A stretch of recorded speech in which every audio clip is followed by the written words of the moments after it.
Hey, Draven, welcome to the show. Great to have you here, man. And guys, it's great to be with you this evening in my time, but your morning time. So yeah, it's cool.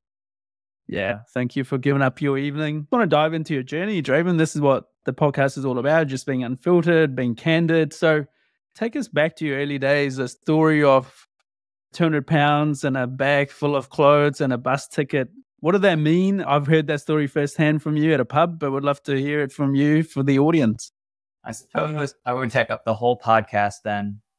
And when I was 18, I became homeless. And I mean, properly homeless, slept in the street for a few months and then hustled. So my journey has been a mixture of hustle, determination, resilience, and self-development and learning. And I think they're all a mixture of those things, but also not forgetting each part of my journey and having humility along the way has been really important. The 200 pounds and the bus ticket, the 200 pounds was the money that I'd saved up working in a bar in Southern Ireland. And then back then it was the pound before it became the euro. And just as I was about to convert my money into good British pounds, the euro came in, which completely devalued what I had. And then did I have really 200 pounds? It's a rough estimate of probably even less, but converted that, headed back to Northern Ireland. So to serve homeless for a while. And I started my journey in the bar industry, recycling glass bottles and then moving into bars. But before I knew it, it's like anything I suppose I set my mind to, I want to try and do it to the best of my ability. And I went on to be a bartender, bar manager, and then running a nightclub at the age of 19 that turned over £250,000 a week. And I had 110 staff. And I can tell you I have this beard because I looked baby-faced then, but I still look baby-faced now. And trust me, when you're 19 years of age and you've got big burly doormen standing at the front door and you're giving them orders of what to do, they don't respect the baby-faced kids. So you have to learn how to earn that respect. And I think what I learned then are the rules that I use today still. I don't really ask anybody to do anything that I wouldn't be prepared to do. At the end of the night, I went and picked up the brush and swept the floor with the rest of the team in the bars and whatnot. But my career started there, and then I went into advertising agencies. And then, as we all probably remember, the advent of digital and web and proliferation of mobile applications and everything else. So I founded my first digital agency with my business partner, who's now my business partner in Klipboard as well. So it got really early in mobile, and that was the journey in a short nutshell, but lots of mad, crazy things in along the way to get to now. And like Ricky, I guess I've been lucky enough to spend a fair bit of time with you over the last couple of years. So what sparked Clipboard? What was that moment when you looked and went, hey, this is something I want to build? When I was running the software agency, so we started a company called Gravity, which was the advent of digital product agencies back in 2008, 2009 kind of phase. And I suppose it was when apps and business apps were coming about and people were still building bespoke software. Great business, great lifestyle business, etc. But hard to keep the wheels continuously turning because you're seeking constant new projects, new revenue. It's not a compounding recurring rent. So hard, but fun. But we developed numerous projects in that business. Numerous different types of platforms in the automotive industries and whatnot. So Klipboard came about really because we determined that building bespoke software in those projects and people wanting to buy bespoke software and spend that capital investment was declining. You had got cloud coming in and everything else, the early days of SaaS. And we thought, how do we take what we learned in mobile applications for business and scheduling and whatever else? And also, where was there a market gap? And field service represents, even today, a huge market gap and is still a huge growing gap. It's very underserved, very legacy oriented. So we thought we could take a complete new mobile first spin to this. And that's why we got into Klipboard, really. Draven, you mentioned in your bar manager story about you wouldn't ask anybody to do what you're not prepared to do yourself. As you then come into the leadership position, obviously delegation plays such a major role in order for the company to be successful. So how do you find that balance? That was definitely a huge learning curve for me in my last business. And then even somewhat more of a learning curve in this business, but definitely in the first business, because I think when you run and start your own first company, there could be a tendency to lead towards nearly micromanaging, but you're not even really a micromanager. It's just because you want to control all entities of it, make sure it's safe. And therefore you're doing things that you shouldn't probably be doing. And there's better people at it. And that was one of the learning curves that I got, was surrounding myself with people that were a lot smarter than me, probably a lot better looking than me as well, and get them to do the things that I wasn't so good at. And I know that's a played out term that's talked about all the time, but really stepping back and learning where your skills were and where you should be leading and the culture that you should be setting was definitely much more important, that I realized later on in my business journey. Asking people to do things that I wouldn't do, I suppose, has changed somewhat in the sense that I should at least have a good high level firm understanding of what they're doing, but I don't need to have the minutiae of what they're doing anymore. And therefore, I could do it if I put my mind to doing it, but at least I can challenge their thought processes or what they're presenting to me, and therefore have a clearer, better picture in the business. So that's transformed a little bit on the journey of me actually doing the specifics. That's the shift from being like the founder who gets his hands dirty on every single thing and does everything, to the CEO, where you're leading people more so than doing every single function, right? And so you got to shift into a leadership role where you're inspiring and driving the group of people you employ. I think what you said there is really important, Sean, inspiring. And it's a little bit of storytelling, but not the bullshit storytelling. It's getting people to believe in your vision, especially when you're a young startup business, because hiring really good talent is a challenge, because it's like, why should we come to you versus going to a bigger organization where it's safer, I've got more resources and everything else? They have to really believe in you, not necessarily my company, Klipboard, or the software or anything like that. They need to believe in you. They need to believe you're going to deliver, you're going to say is what you say you do. So that leadership has to play a huge core strength for sure. It's not easy, definitely not.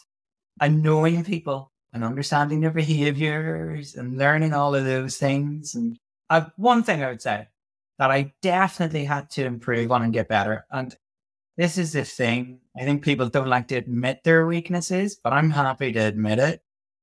I had to learn to become more empathetic with my team and understanding their point of view and what they're trying to do and what they're trying to achieve. Whereas before it was maybe my mission and where I'm going with that mission. That doesn't really lead or encourage or inspire people. So building empathy and building rapport is definitely an area that I've had to develop over the last number of years and work on. I'll never say to you that they don't have anything to learn anymore. They're lying. No one is perfect in this game, and the journey changes, and every step you take is going to have new challenges. It's easy to learn bits about everyone when you're 50 people. When you get to 400 people, you're not going to remember everything about everyone, and there's always room to learn. I know I've talked about it plenty of times on the podcast. I sucked at firing people. So I'd take a year before I'm like, no, actually this person isn't going to make it, because I build a connection, we can get this person through it. We can guide them. We can grow them. We can get them there. Look, everyone has things. Like you said, the important part is if you can identify the things you need to work on, then you're going to improve, because you understand it's a weakness and you'll put the time and effort into improving on that and hiring good people around you who supplement that weakness. And that's a challenge as you grow your team, right? Putting the right smart people around you who might have different skill sets to you and different areas that supplement the bits that you're not strong in. And that's what I was always lucky enough to have. And also people that will challenge you, because it's easy to be very dominating in this position because you're the founder, you're the CEO, you've created this, you know everything inside out. Sometimes people won't challenge your position on it, but in effect, I want them to challenge my position. I'll challenge my thought processes, my ideas and my approaches and whatever else.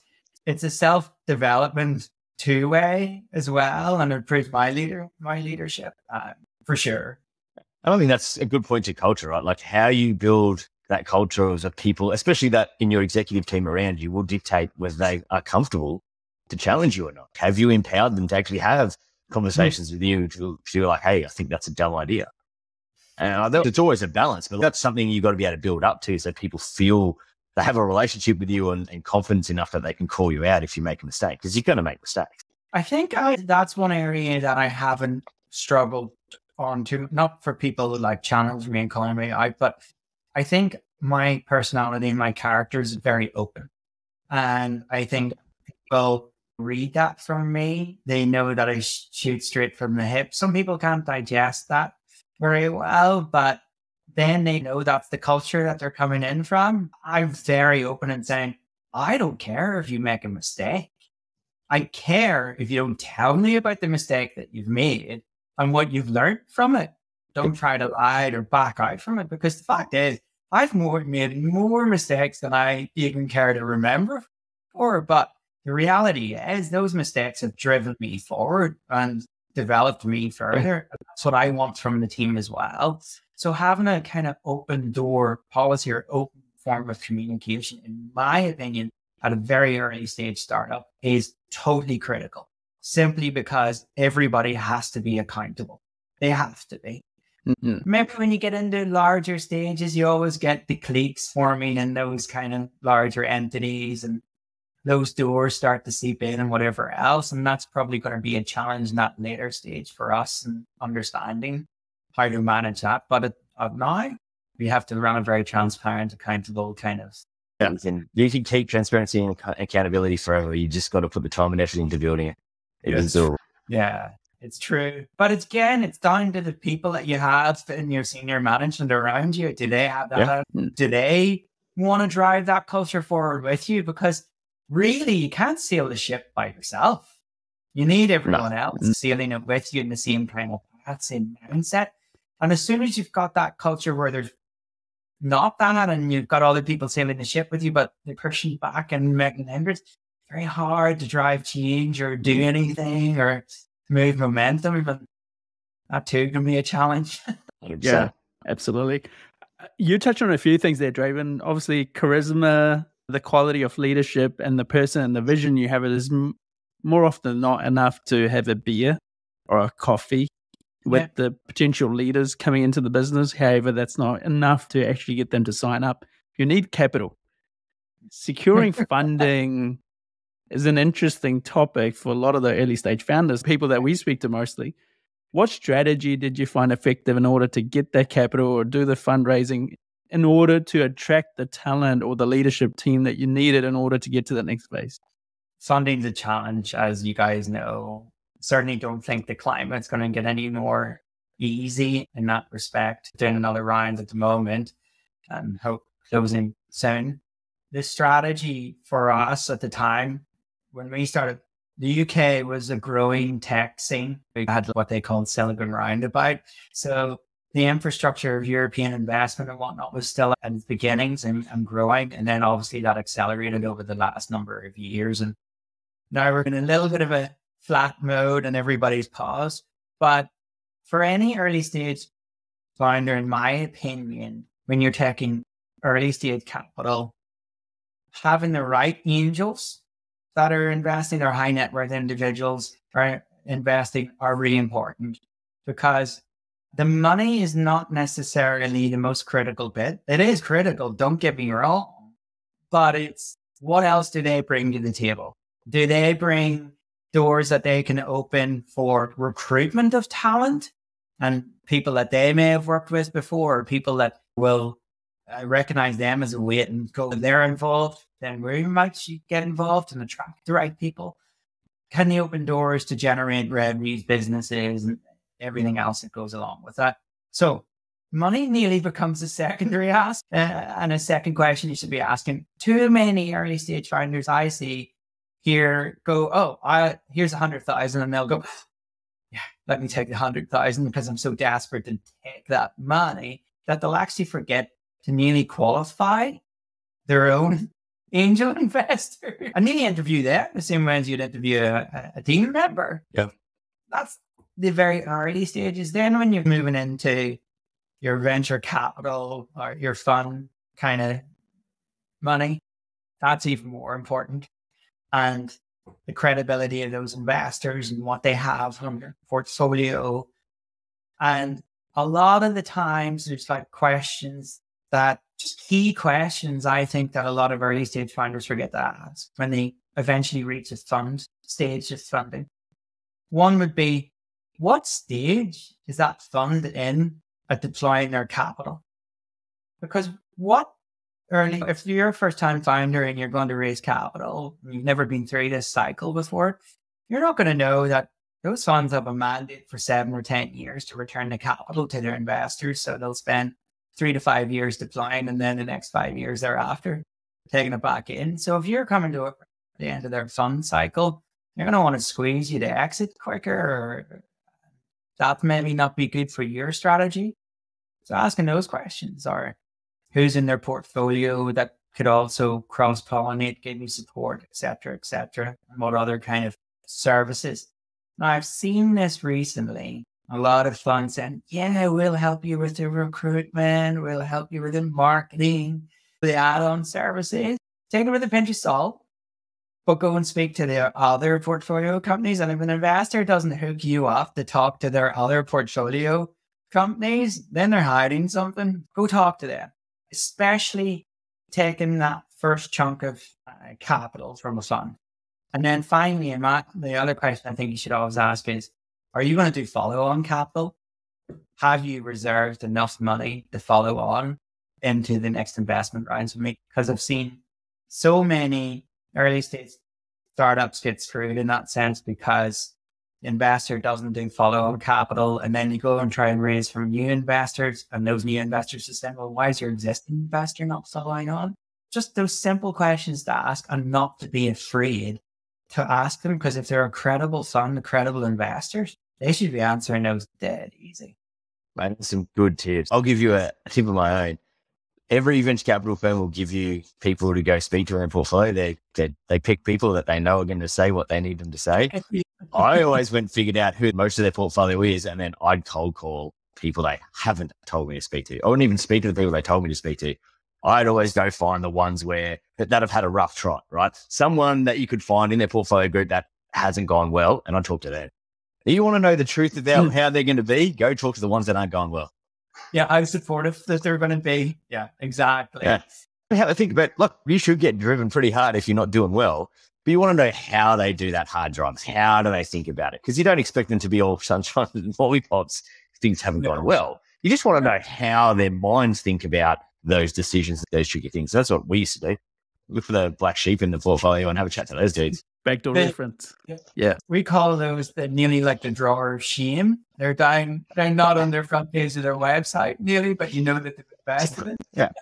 But you got to balance that out, because those people are going to be sour, and so they're going to give you more bad than good. So if you talk to the couple they give you, you talk to the couple you find, and try to find one in the middle who's neither here nor there. And that'll give you a good picture of how people operate in a crisis, in good times when they're trying to sell you, because that's what you're getting from the ones they give you. In crisis, the ones that are bad, and then someone in the middle that randomly is just ticking along. You get a good snapshot. But I support what you're saying. Do your research. Like, big choice to take capital in.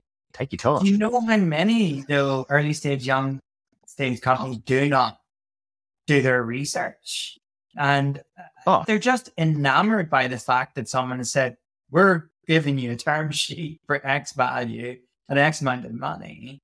And then also a lot of them don't gear themselves up to understand the logistics of an investment and the metrics of the investment. So many of them. And especially in the market that we're going into now, because we're seeing the re-entry of ratchets being put into term sheets and liquidation clauses and everything else. And there's a lot of unfair terms for a founder that's going to put blood and sweat and tears in and maybe come to the very end and get nothing. And no founder's doing this for the salary. And let's be real. You're doing it in the end, Cole. Yeah. Yeah. Understanding liquidation preferences and understanding the terms they go in their preferences and preference shares is super important. And if you don't understand them, you need to before you sign a term. Correct.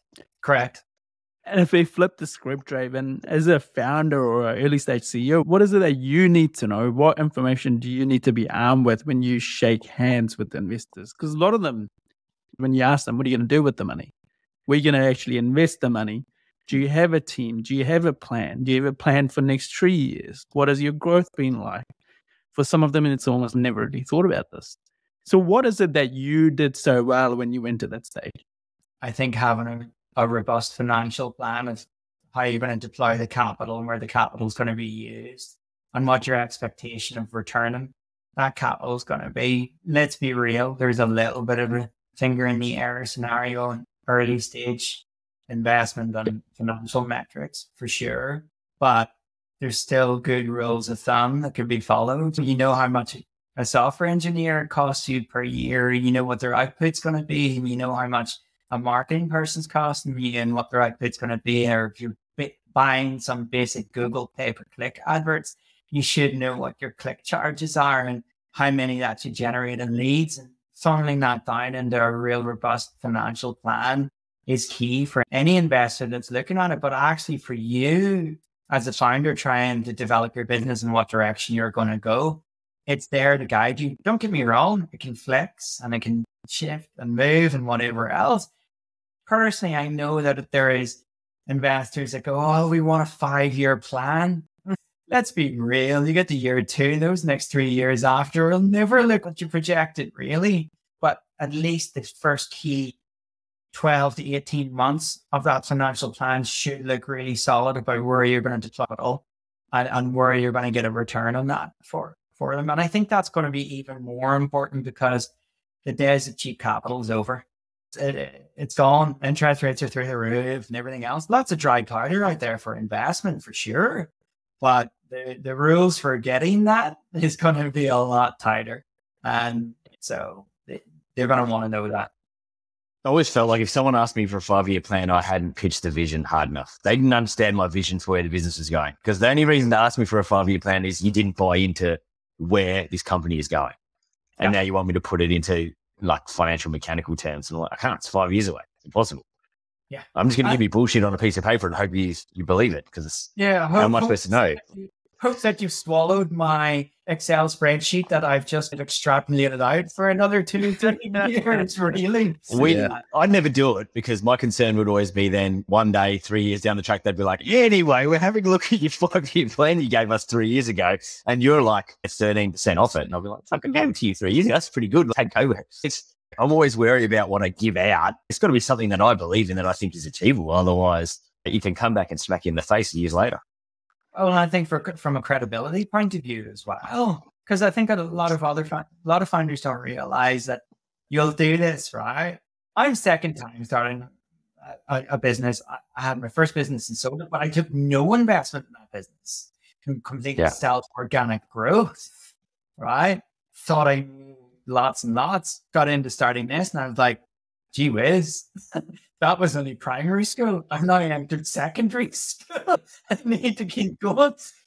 And the other thing is you get an exit under your belt. And even if you don't get an exit under your belt, you've got this deep down inside you. You'll always do it again, right? The most valuable thing that you have as a founder is pure credibility. Because if you burn your credibility with the people that you meet along your journey, whether they invest in you or not, or whether they come and work with you or not, then you don't have any, you've nothing. And there's a saying of, and excuse my language, you might have to edit this out of the podcast, but we don't edit language, mate. I'm Irish and I'm straight up. And so it's that kind of phrase of don't piss in anybody in the way up the ladder. Just don't do it. There's no point. I suppose another term is don't burn bridges, but you get what I mean. Yeah, right. They didn't even use any bad language. I don't expect also that you just go piss. I forgot I'm talking to all of these and in New Zealand. It's on filtered, man. It's the name. There's a tip for me too. I never smoothed it out even when we were taking US funds for the entire time. But it's going to be too hard to remember to be smooth for the entire time you're going to work with these people. You might as well let them see who you are and then they decide to invest or not because we swear we drive businesses. We're working in trades for starters, right? It's just part of how the world works. It's true. And you know what, Sean? That's a really good point. And that goes back to what you were asking, Ricky, about what do you think those investors want? And but also I've talked about what you should be wanting from them. I believe when you get with an investor, you need to look at it like it's a marriage. You're going to be with them for a 5-10 year period of time. And fundamentally, you have to like them. You really do. Yes, your point of contact and that song might change over, but you need to fundamentally like the culture of that song, what they stand for, what they want to do, because there's going to be really shit days and there's going to be really awesome days. And it's going to be that complete roller coaster. But the last thing you want to do is have a strained relationship with your main investors. It's just no good for you as a founder. It'll burn you out. It'll just kill you. So yeah, it goes back to being just you. And if they take you as you and they still invest, great. There's no hidden doors. There's no point pretending. If they like you and they like the vision that you're pitching and they believe that you can achieve it, they're a good partner, right? And you have to then like them and the vision they're pitching you for where they think they can help you out. And that's, like you said, it's like a marriage, and it's hard to get out of them once you do it. So it's going to cost you a lot if you want out. So don't rush. Make sure that investor relations bit, I think, is super important. And I think getting some more tips from you, like how did you go about building when you're in this bit and you've got 30 companies trying to do a deal with you? How did you do your analysis there on which investor you actually can build a relationship with? Which one are you getting along with? What was your thought process in that? When you're taking the first round of investments from a major fund, I ended up taking it from what's known as a single family office, so private family office. There was also early stage VCs that I could have taken the money from. And as you guys well know, the field service market has been hot for a number of years. So yep. Options were there for sure. And especially early stage entry as well into it, because you're disrupting what's there in a way, and newer player. Plus, I think they all realize that there's an exit opportunity because there's so many roll-ups happening within it. Your options for investment in it is relatively good in comparison to some other kind of SaaS models. Plus, it's a traditional mission critical type of software. Yeah. It's not, oh my God, you're creating AI, machine learning, don't quite understand it. Although you could say AI at the moment, and someone will write you $100 million check for it. I was having that same feeling now that FinTech had and everyone else is having. Correct. But I picked that fund based on the criteria that I mentioned earlier, the majority of those points. But one of the strategic reasons why I took a family office fund money was I was very aware of my strategy within my business. And one of the key points was it was going to take time to build out the software. And simply because field service software is so extensive, because it covers your scheduling, your operations, your finances, everything else.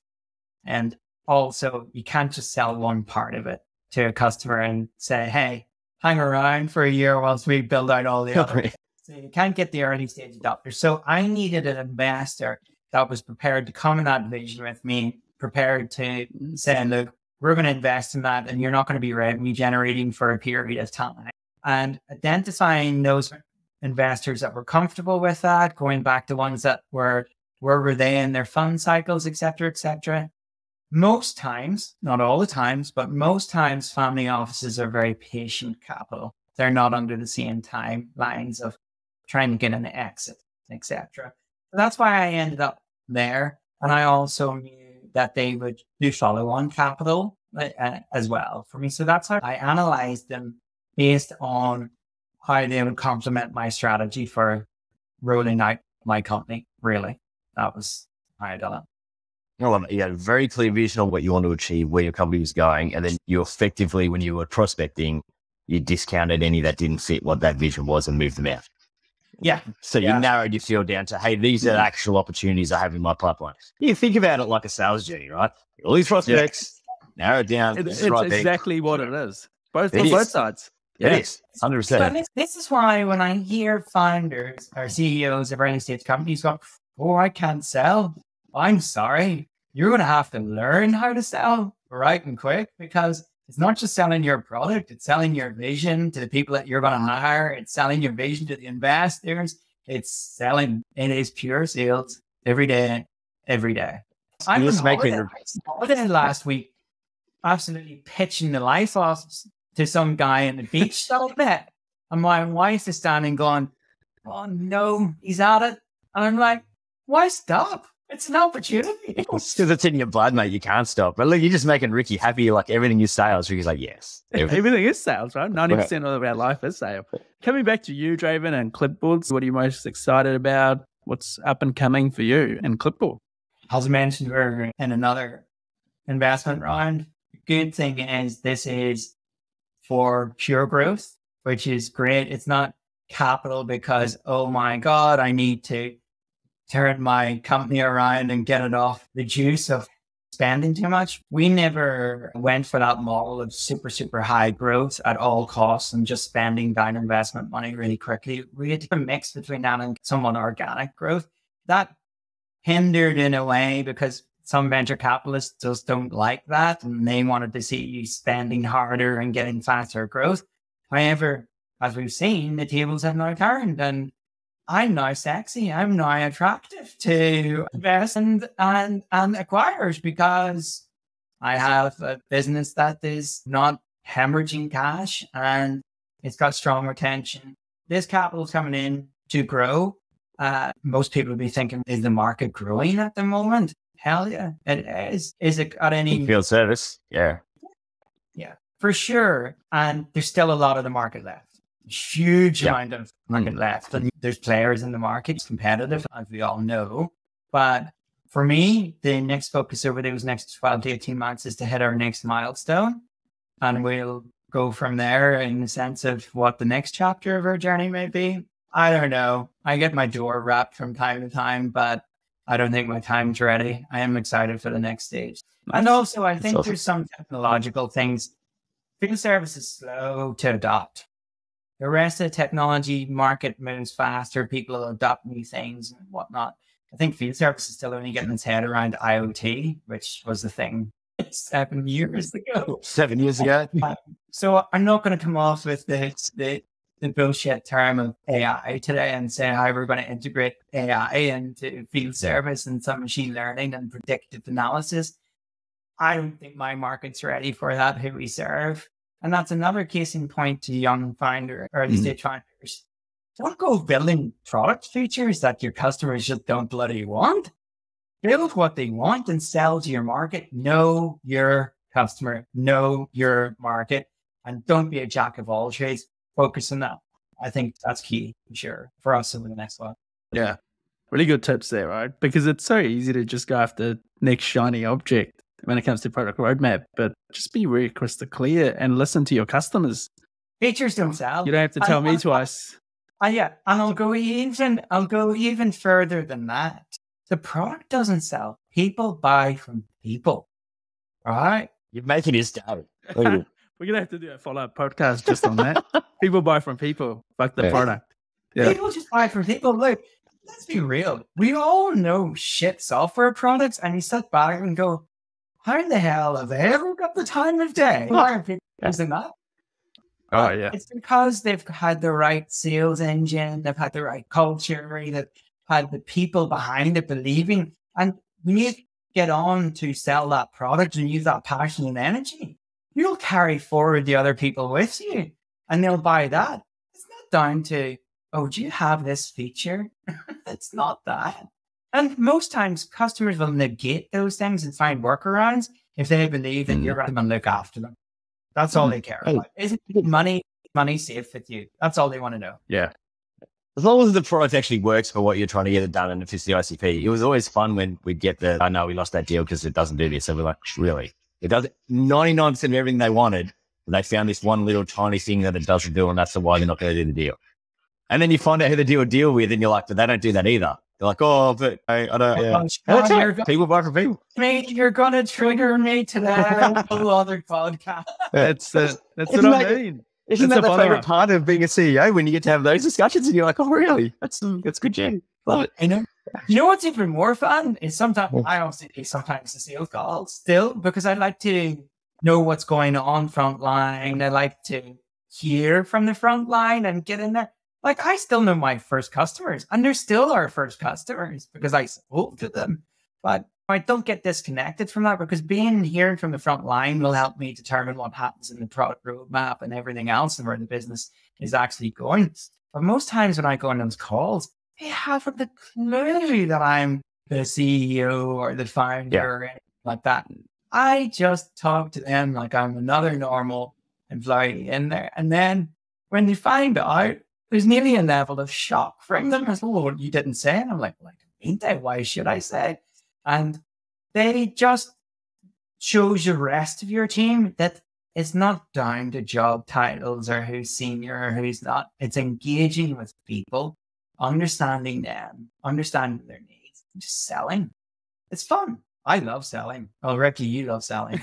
I know too well, mate. We've had too many beers. I am very mindful that it's late for you, Draven, and you've dropped in a whole heap of gold nuggets. So thank you for that. Would love to take you through the quick fire round questions. We asked all the guests who pop on the podcast, all the same ones. How did I grow this 5 years beer? Oh, you already answered that, mate, with your charismatic looks. And one of them's going to be, how come you don't have any grey hairs in there yet? Why is it all one colour? Well, how did you manage to do that? Because I'm only turning a fresh 40 years of age in October, Sean. So, still young at heart, still young. So young at heart. That's it's not helping me at all. Favorite music? Favorite music? Oh, no one's ever going to believe this, but I love techno music, and I'm happy to admit that. Love it. Grew up in a house era. Love that music. Ran nightclubs. Sorry, can't get it out of my blood. If I had the stamina and the ability to stay up to 2, 3 a.m. in the morning in a nightclub, it's still find me, but I don't have that anymore. We're 40. We still think about going to a nightclub. We just don't go anymore. We think, and I think it's a fabulous idea. Yeah. And then if you want to come down to crunch to say, we're going, I'd be like, not sure. So much to do tomorrow morning. Yeah. I'm always like, I think one of the kids are like, I've actually got to go. I'm really sorry. They're like, but your kids aren't even here. I'm like, I can hear it. Since I'm dancing, you can hear it from distance. Mate, favorite movie of all time? Favorite movie of all time? Oh, that's a super hard one. I'm gonna give you 2. Okay, right? Yeah, go for it. Weirdly, both of them have got Tom Cruise in them, and I don't know why I'm saying both these. I know, look at the eyebrows. No judgments. No judgments, but it's just because of pure nostalgia. I love Top Gun. Don't know why. It's just pure, I don't know, 80s pure cheese. But I also love the Rain Man. And I think how Dustin Hoffman acted in Rain Man was absolutely incredible. And yeah, just like that. 2 very different movies. But oh, nice one. That's nice. Mate, I think I can guess this one, but let's confirm it. Favorite activity? I think you both know I'm a motorcycle rider. Goes with the territory. I absolutely love riding motorcycles. I've ridden them since I was a kid. Road motocross, quad racing. Now I go touring on motorcycle, on my motorbike. I'm just back from Italy, Switzerland, and France. Yeah, love it. Love it. My wife even comes and joins me. I've even roped her into it now. Oh, nice. It's the freedom. Good one. It's the sense of freedom. And do you know what? Guys have been in really high positions of stress, right? Yeah. And your mind never switches off, ever. You're constantly thinking, analyzing, moving, tweaking, whatever else. The only place in the world that I switch off, I've tried meditation and I am useless at it, but I tried. My meditative state is on the motorcycle because I have to focus simply because if I don't, I'll die. In a weird way, it de-stresses me and brings me down. And I think that's really important for any founder is to find that. Great. Yeah. Burnout is always about that close. Always. Because we think inside our heads, we are mentally capable of absolutely everything and we'll keep going. And then it's only when you get slapped in the face, you go, maybe I'm not. Yeah, 100%. Part of our job is we sit on the edge of burnout all day. The closer to the edge you get, the more high performing you're doing. And so you need an activity, you need something which is your ability to turn off. And everyone needs something. Yeah. What I took from there was pick an activity that's always going to kill you. So I understand that. Skiing, I go skiing. That's exactly the same. You're like, you're going to break your bone. You're going to get off the cliff or something.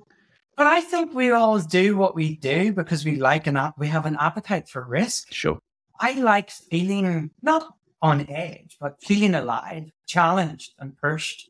That's me. I operate best. I'm actually nearly under pressure the vast majority of the time. But some people don't like that. You got to know what you like and what you don't like. Great. Fair point. Mate, you just mentioned you've been to Italy, Switzerland, and France. Any favorite place to visit that you've been to or you haven't been to? I was meant to go to Japan. So that's another one for Japan. Man, Yeah. Japan's that's on my list. Japan. Yeah, everyone's loving a bit of Japan. If anyone's listening to Japan, can you sponsor the podcast? I'm just back from Jordan. You went to Jordan? Jordan. I traveled from the very top of Jordan right down to the bottom of Jordan, covered the whole country. It's a small country. And went and seen Petra, which was absolutely incredible. I got up at sunrise, 5 a.m., made my way into Petra. There was no crowds of tourists. And I ended up, as usual, I'll talk to anyone. I befriended a Bedouin tribe member who then took me way up a mountain and made me tea in his camp. And we sat and talked for 2 hours about life. And that man knew so much about the world. It just blew my mind. And he had lived in Petra for 23 years. It was a really cool experience for sure. And I love everywhere in Southeast Asia. I've been around Bali, Malaysia. You guys, I'm sure Bali's going to Spain for you guys. Never been. No. I've never been. All the Aussies, mate. Yeah. No, I've never been. I'm a Fiji man, so I spend my time there. Yeah, so I love there. I love the Southeast. And don't get me wrong, I've been to America and everything else, but sadly, the West is homogenized for me now. London, New York. So a lot of it's similar apart from the architecture. So I love going into countries and environments that are challenging and different and put me in a completely different culture. Love that. Absolutely love. Nice. Talking about challenging, this is the main one, mate. This is what the whole podcast is built around. Make or break, mate. Make or break. Yeah, be scared. I would be too. Peter, how do you like yours? Crunchy or smooth? Crunchy or smooth? No. Crunchy. We'll save one now. Well done. Yeah. Good call. Good call. There's been some disappointment on this podcast a few times, so it's good we've had a couple of crunchies in a row. So it's good. People who don't actually want to eat any peanuts, obviously. Yeah. Anyway. This has been a blast. Thank you for sharing all your insights, and good to know that you're on the crunchy side. Yeah, look, man, I'm pleasure to be invited on doing this. I have a huge respect for both you guys, and it's been a real super pleasure to get to know you over the last couple of years. So to be asked to come on this evening, I was well down for it.